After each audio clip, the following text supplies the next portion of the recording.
Antariksa. Saya Zara Arisa, wartawan studio Antariksa melaporkan terus dari Selangor Folk Valley. Sempena Karnival Cemara Seni 2025 peringkat negeri Selangor.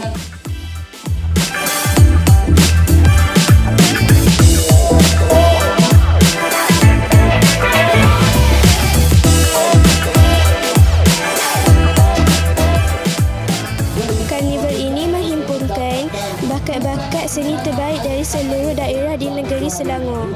Antara acara yang dipertandingkan termasuklah gentas suara, iaitu pertandingan nyanyian berirama tradisional dan moden. Seterusnya pertandingan taksim, iaitu pertandingan tarian. Akhir sekali, apresiasi seni visual, iaitu pameran dan pertandingan hasil karya seni visual murid seperti lukisan, cetakan dan peragaan rekaan busana yang sangat menarik. Pemenang diperagakan dengan warna emas bagi menambahkan daya tarikan. Untuk waktunya disambut dengan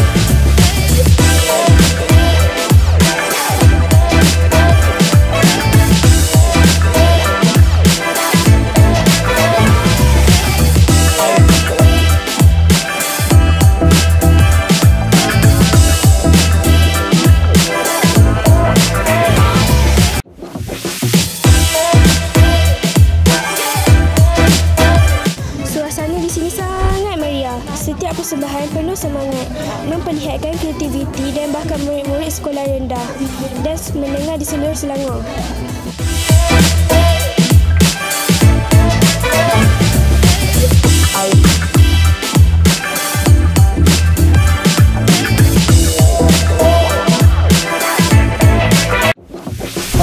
Peserta yang mendapat giliran ke-6.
Majlis turut diserikan dengan sesi penyampaian hadiah kepada para pemenang setiap kategori.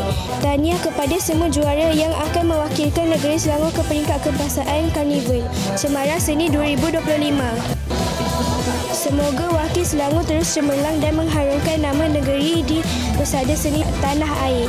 Saya Zara Arisa dari studio Antariksa melaporkan untuk anda dari Karnival Cemara Seni 2025. #Seni untuk semua.